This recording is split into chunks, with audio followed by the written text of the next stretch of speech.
Cleveland Clinic, Florida provides individualized treatment plans for excellent outcomes of health problems ranging from the most common to the most complex, even in cases considered untreatable by others. Cleveland Clinic, Florida. Every life deserves world-class care.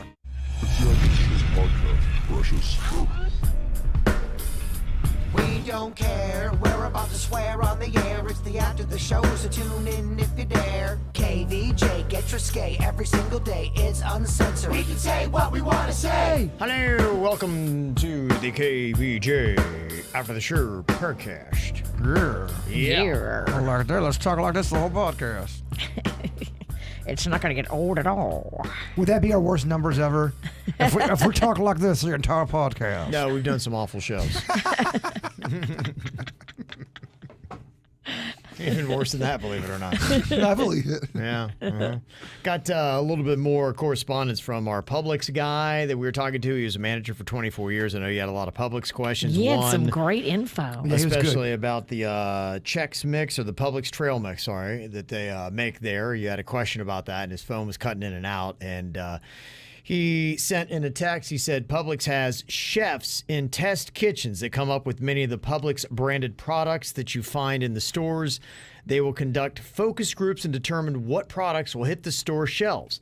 Now, as for the products that are prepared at the stores, they have what is known as a reference and procedure guide for associates to follow when making the products. The process is so detailed down to the quantity of toppings that go into each product. That's a great answer, and thank you for sending that. How the shit do I become part of the Publix focus group? I mean, I would be a good focus group. I'd be great at it. Mm-hmm. I'd love to be a part of it. I don't think you should have people in Publix be part of the taste group because you're too involved. You're too in it. They usually don't. I know with radio station focus groups, we usually find people that do like the station or our show. But we'll be honest with you because we don't want a bunch of ass kissing. We want people to say, okay, legitimately, what can we do to make this better? We're trying to make a better product. And if you're like, oh, it's great the way it is, don't change anything. Add more dirt. Yeah. Doesn't do anybody any good. So that is a great question. It'd be interesting if somebody has an in on that. That'd be a fun little side project for you. You do have great taste buds. Sense of smell is amazing. Those all tie together. You would be fantastic. I think you'd like it. It'd be a nice I would nice like little sidebar for you. I think it'd be fun for the audience too, just to kind of find out some stuff. Even not just Publix. I'm always fascinated how a lot of those things work. Who makes the decisions on, what's on the menu, or if there is a big change in the menu at a McDonald's where they want to add a new sandwich. How many people you have to sit down with? If you're a guy or a girl on the staff and you go, I want to do this new triple chicken hamburger / rib sandwich. How do they get that shit approved? Mm-hmm. Do they have to write something up? And can they get ideas from anybody in the company? Mm-hmm. Yeah. I think it's fascinating how they make all the decisions on all those things and what makes stores different. I always I guess you call it a point of differentiation. And you think about what is it that motivates you to go to a store? And sometimes it's hard to put your finger on it, but other times you can figure out why I walk in that door in the first place. And I'll tell you, the other day on Sunday, we went to Publix. I wanted to get the chicken wings. To me, that is a point of differentiation for them. We walk in there, and by the time we leave, my wife had grabbed 2 other items, or maybe 5. Yeah. And we were out the door, and I'm like, wow, just the chicken wings drew us in there, and they had 5 other sales because of that. And that's really what it is for a lot of stores is having that point of differentiation. And I know the Publix subs are big. And I was just kind of curious what the numbers were on that, because I'm sure they definitely have those numbers. When it comes to how big are the Publix subs versus the chicken wings, how much do they draw? I think stores need to have that. You look at your favorite stores, and they usually have that one hook that brings you in. It could be a signature drink. It could be something that they do. There are a lot of stores that may have a kick-ass appetizer that everybody loves to go get. It brings you in there, but you order 3 other things. There's pizza places that have garlic nuts that are so good. You have to go there for the, even like a Roadhouse. I'd go to Roadhouse because of their bread, and you could throw the nuts on the ground. There was a thing. I think every store needs that. You need that hook, that point of differentiation. And then, if you had to say, that'd be a fun topic to talk about. What is that? Who has the greatest niche? The greatest hook that is out there that really get you in there. And you got to think about, why do I go to this place? I do that sometimes with movies. I'll watch something and I'll go, why did I enjoy that? So what made me like it? Was it because they were making me laugh? Was it the way it was written? And share your feelings, Ralston. Oh, thank you. Yeah. That's good. Sometimes you're just in a good mood too when you watch a movie. I think you're right. And then you have a pleasurable experience because you're just a happy guy. I kind of feel like that's what happens with stand-up comedy. There's some stand-up comedians I'll watch at home and I don't crack a smile. But if I know if I was there with some drinks in my system, the atmosphere, I'm probably laughing, having a good time. You're probably right. So it goes to the question is, are they funny or is it all about the atmosphere? Fuck. Deep. Got an email here from Kevin Y that said that Old Bay Bloody Mary mix that you were talking about, you're excited because you love Old Bay regular seasoning and you love Bloody Marys, is definitely amazing. Ooh, that's good. And another great mix to try is the Hatch Green Chili Margarita Mix from Barsmith. ABC carries both brands. Thank you. Also, Kevin, I heard about your Tequila Blanco kick, so I have a suggestion for you to try. Instead of salt with lime for a shot of Blanco, try a Reposado or Añejo and finish with a slice of orange sprinkled with cinnamon, no salt. It mellows out the harsh finish of the aged tequila, and it brings out the great flavors that you enjoy from a Blanco. Huh. This goes especially well with Terramana, Reposado, or Corlejo, and my wife and I are becoming tequila snobs now after trying this finishing move. Thank you. I'll try that out. I love that. Yeah, I'd love to be a tequila snob. I love being a snob of anything. I usually don't know enough to be a snob. You know who's got a bunch of tequila and mezcal?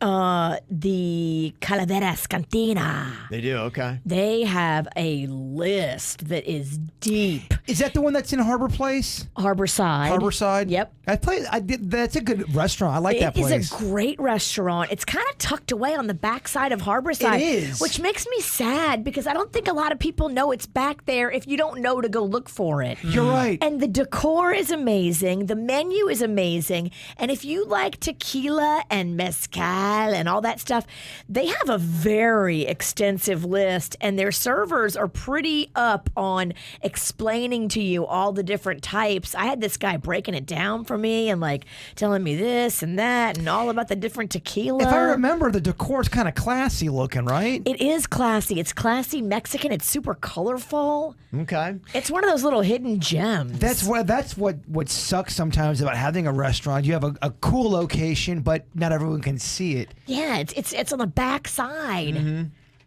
Yeah, I was putting together kind of like my little Google list, and I went on ahead and just did this for so many towns I go to. I was talking about it earlier on the show when we were talking about the Treasure Coast, and I was making a little list for that yesterday. But I also did one for West Palm, Boca Del Rey, just because that always does happen where my wife, she's like, where do we want to go eat? And I'm like, I don't know why. I always freeze, and I'm like, if I would just pull that up, I'd be like, oh, gosh, I forgot. That's right there. That's right here, and this is all within our vicinity. You build confidence within the family structure if you are the one that knows with confidence what's for dinner, where we're going. It works because a lot of food confusion can happen. I started using the Google Maps last year on a family vacation. I just discovered by accident that you could do that. You can make a file for different cities, and it is a game changer. When you go into a city and you know where you're going or what you want to try out, and you're just from one great place to the next. And a lot of times, too, you're not running all over the place. You go efficiently. You're like, there's 3 places within 2 blocks that we need to check out. And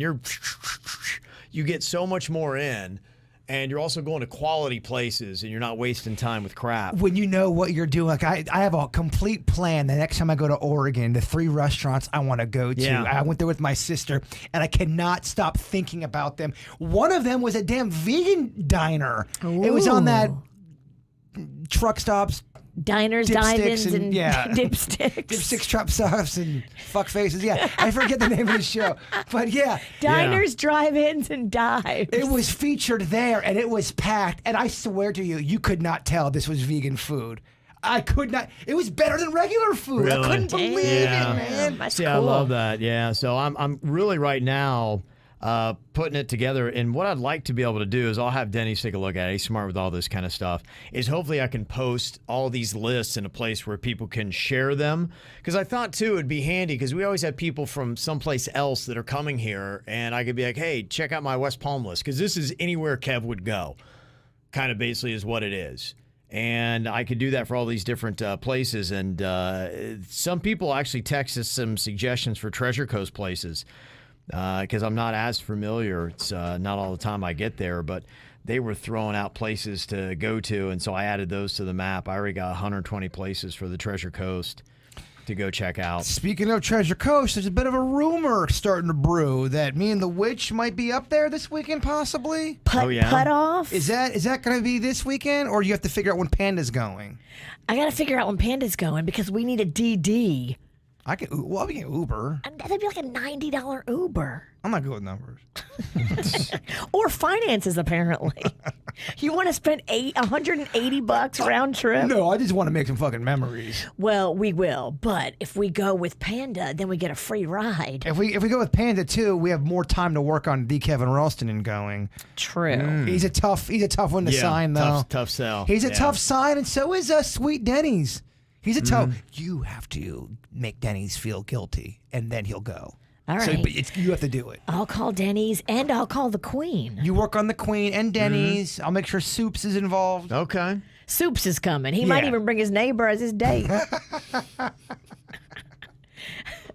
Yeah, you were talking about Pop Stroke was the place to go. It's where they do the manicured greens of putt-putt. It's kind of more advanced. It looks like a regular golf course, but it's putt-putt. Yeah. That's exciting. Yeah. So wait, it's not like silly and goofy like putt-putt? No, I don't think so. They said it's challenging. In fact, it sounded like it was, the comments we got, it was tougher than putt-putt, but they have, where you have the screens up, they'll bring you food on any hole that you're on. And so it sounds really cool. We were talking about it because Delray Beach, Tiger Woods is developing 2 18-hole courses that they're going to be putting in Delray Beach in the fall. They're hoping to open up. And they've got one in Port St. Lucie. And you know what this map is handy with is, like I'm looking at where the Pop Stroke is right now in Port St. Lucie, and right next door you can see there's Recovery Sports Grill, which is right there. So you can kind of tell, be like, oh, we'll go here, we'll go grab a couple drinks there, and bam, it's so easy to see and figure it out. Oh, man, I'm getting all ginned up for the pizzle. Oh, yeah. Panda, I would text him, but he's getting his vaccine shot right now. Dang. He's literally getting it right now. So he'll be ready to party. Yeah. Okay. That'd be great. You'll have your vaccine by the time we go? Yep. All right, good, because I can't have an unvaccinated witch with me. I get my first one this Thursday, and then I get my second one on the 22nd of April. And so by the weekend of the 23rd of April, I'm going to be doing body shots off of strippers. Yeah. Yeah, they had a positive story about it, too, with the vaccines. Oh, I thought it was a positive story about body shots off of strippers. Oh, that's always No positive. one ever does a positive story in the news about that. Yeah, they said that the vaccines from Pfizer and Moderna are highly effective. Results indicated a 90% drop in infection risk. Wow. After participants were fully vaccinated, and 80% after just one. Wow. That means mini golf trip is on. It's happening, baby. Tom Cruise cruise is on. Mm-hmm. So there you go. Exciting stuff. I got to get a little skinnier for the Tom Cruise cruise. I know. I ordered my juice today. I'm going to do a little juice cleanse. Yeah, my top gun and my bottom gun ain't so hot right now. Oh, yeah. You got How's your bottom gun? Not so inflated. No, not that. I mean, my stomach. None of it made I'm sense. talking about your dick. I know you are. You're right. Small gun. Small gun, big belly. Kathleen sent an email with an interesting little factoid about the vaccine.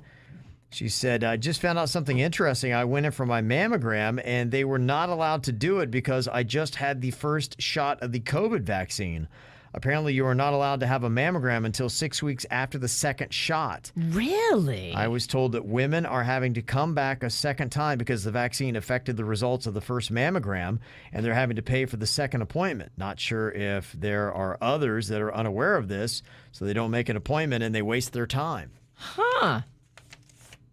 So now you know. I did not know that. When's the last time you got the Mamsie? I just had a Mamsie. You did? Yeah, the titty squisher. The titty's good? Yep, so far so good. The titties are. I have to get the tits squished, and then I have to go in the room and they have to ultrasound it. Squish, squish, bish. Another one in the basket. Yeah, my mom had cancer, so if your mom has cancer, you have to get the squish and the prod. You checking your balls regularly, Kev? You doing good with that?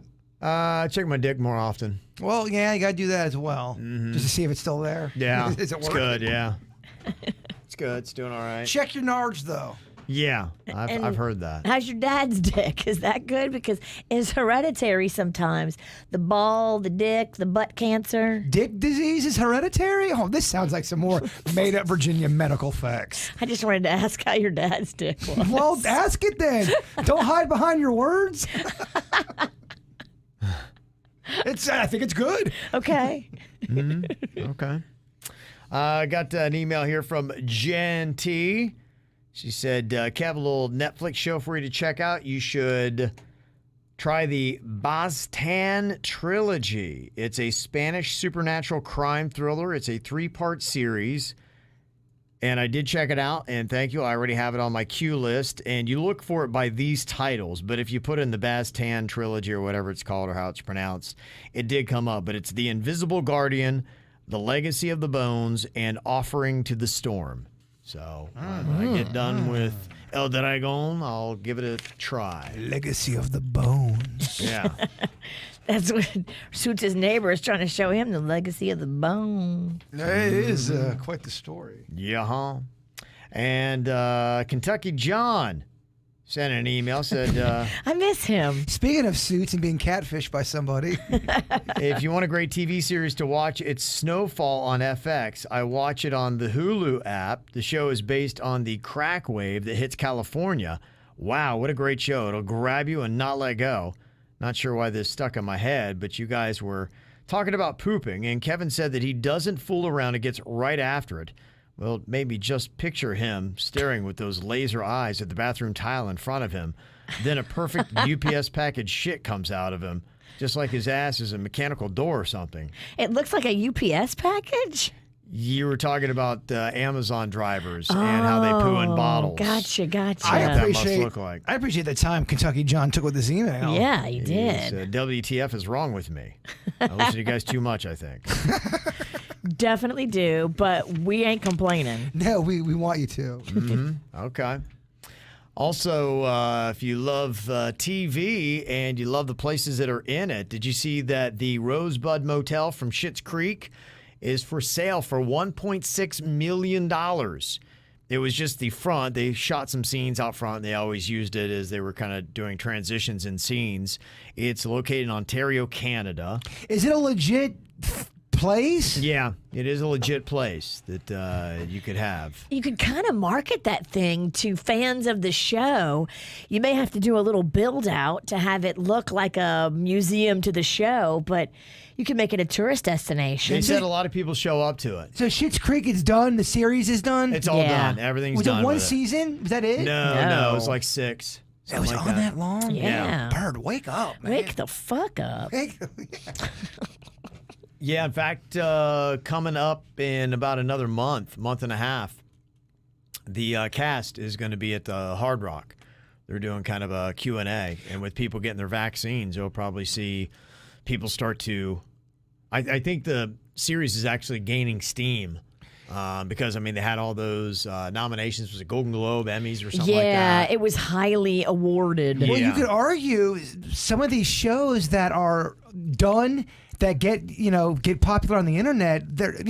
I was listening to the people from The Office talk about how they feel like it's still in the middle of them on The Office. That's how popular it is, and it's arguably more popular now after the pandemic. Because people still fangirl on them. It's beloved. A lot of those, I think Punky Brewster's not doing too bad, although I watched some of it and fuck. Was it hard to watch? Yeah, they're not going for me. I'm not in their demographic. But Soleil is adorable. Yeah, but I remember I was 8 when she was 8, and now they're writing content, I think, for not me. It's just not my party anymore, baby. All right. I like it when it's on mute. Yeah, but that's pretty cool, and I think that Rosebud Motel will become one of those iconic places. You have all the way back the Full House in San Francisco. I know a lot of people come there and try to get their photo taken in front of that. Definitely. Yeah.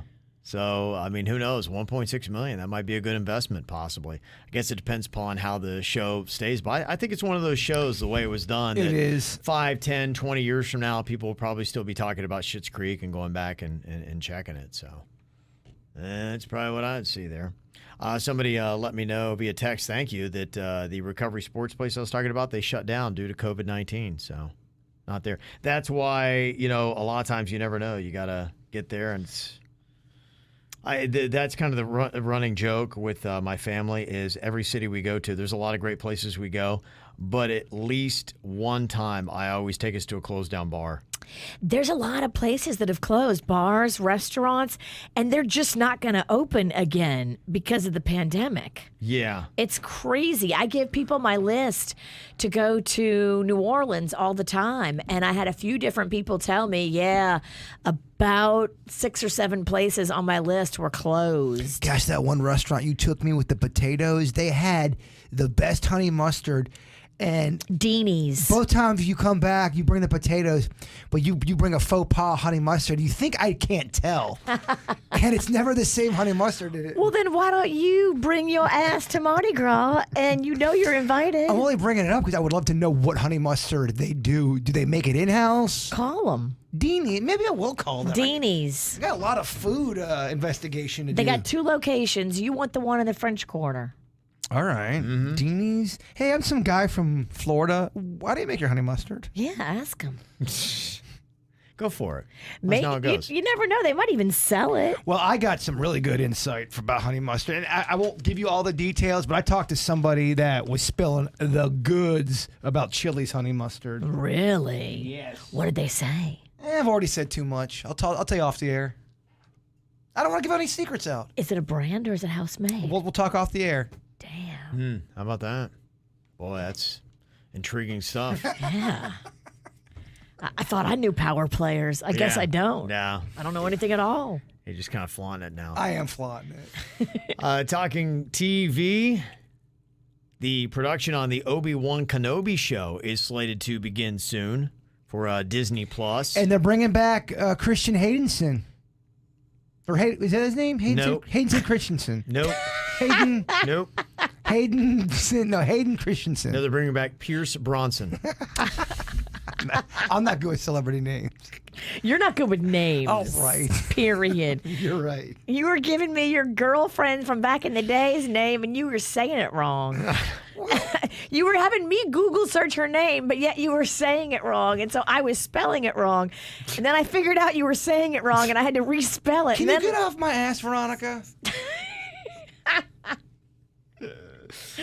Hayden Christensen. What the big guy said. What Big Sexy said. And Ewan McGregor. And it'll be pretty cool because they're going to be returning as their prequel trilogy characters. And the story is going to begin 10 years after the events of Star Wars Episode 3, Revenge of the Sith, where they kind of go their separate paths. One continues down the path of the good, one goes to the dark side, and then I assume there's going to be lots of continuing conflict between Obi-Wan and Darth, and the hunt will be on. I mean, this jacks me up. It does. It excites me. It's a great concept for, I can imagine. It's just endless, the storylines. Because you alluded to that when you got to the first Star Wars movie, that it sounded like Darth had been looking for Obi-Wan for quite some time. I'd be a big fan if they really delve into the whole species that is the Greedo people, Virginia.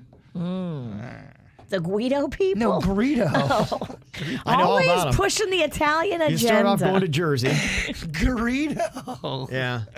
I don't think you're allowed to say that anymore. Greedo. It's offensive. You Just can so you say- know. I don't want you to get canceled. Again. They say the filming's going to begin this month, so that should be coming up here. Who knows how long, but at least they'll start on that. And they've also got The Mandalorian Season 3 going to be coming out. Ooh, that's the stuff that I love right there. Yeah. They've also got The Rangers of the New Republic. They've got the Book of Boba Fett. That is, you know me. You love Boba Fett. I like me some Yep. fat.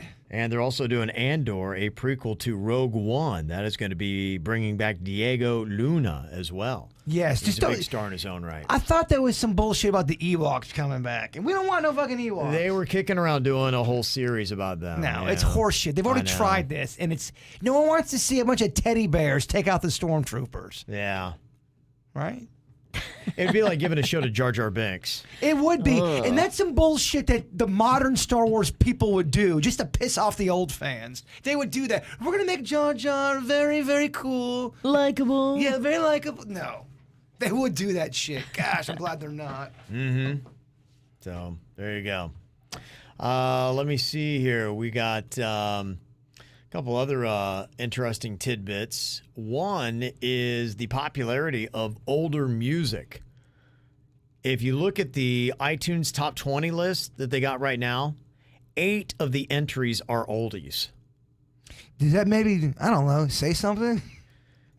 Yeah, I think it does. I think they're always looking at that. I think even TikTok is embracing the old songs. You look at what it did for the Fleetwood Mac song Dreams, which is actually number 4 on the iTunes chart right now. It is. And that's because of TikTok. That was that longboarder that used that song and that video where he's drinking the cranberry juice, kind of drifting down the street, and everybody started mimicking that, and then Dreams became a big hit again. It kind of just shows you people like what's most people, I would say the masses, they're going to pick and choose with really what you throw right in front of them, and that's it. A lot of people aren't what me and you do. We kind of delve in and look for music, but if you're not just hanging it right in front of them, they may never know about some of these great songs. And I think you're going to see songs have 9 lives, where when a new generation comes around, and I think, when I was a kid, I really started to get into classic rock, and the Led Zeppelin songs that were made were done before I was born. And yet I started to learn about them, and that's what I listened to. And so I got that. And then there seems to be, as the next generation comes along, they start to discover some of those classics. And then these songs just are timeless, and they sound good. They were written differently than it was. Yeah. I mean, we talked about it a couple weeks ago, how there's 6 people on one song writing now, and you have all these different things.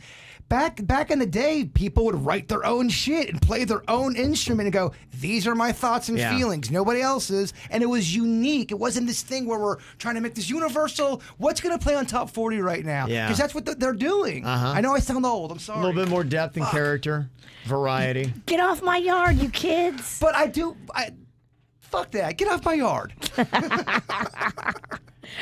And then what it does is just when one of those songs like Dreams cracks through in a TikTok video, it opens up all the other whole library of music that artist had. Like there are 4 other Fleetwood Mac singles in the top 100 on iTunes right now. Wow. They have a staying power. If you look at their career, they broke up, they got back together, and they still hit after a long hiatus. Remember that in the 90s? Yeah. Stevie Nicks, her solo hit, Edge of 17, which is a fantastic song that's been kind of remade and reworked into other hits. It is also in the top 20 right now. Oh, you know that one song that she's got that's really good? She does with Don Henley, Leather and Lace. Oh, give to me your leather, take from me my lace. That is such a good song. Oh. Yeah. You in the moonlight with your sleepy eyes. I don't think Animal sung it. Have you ever loved a girl? God, I fucking hate that song now. I loved it 2 seconds ago. Already ruined. Virginia the Witch ruined Virginia it. ruins the classics. That's funny. She can drop any song out of the top 100. You should do an album called Virginia Ruins the Classics. And watch them, they all just drop. Don't Stop Believing. Give us some Piano Man. Yeah. Oh, you want me to ruin Crocodile Rock for you? I used to do that every week. Well, you only would ruin it. I felt, because me and you would do it together for cocktails and karaoke, and I thought it would kind of groove it, and then the part, the la la la, she would go so full on obnoxious with the la. It was tough. It was too much. You see people walking out of the bar. You instantly made everyone hate our station. And get out.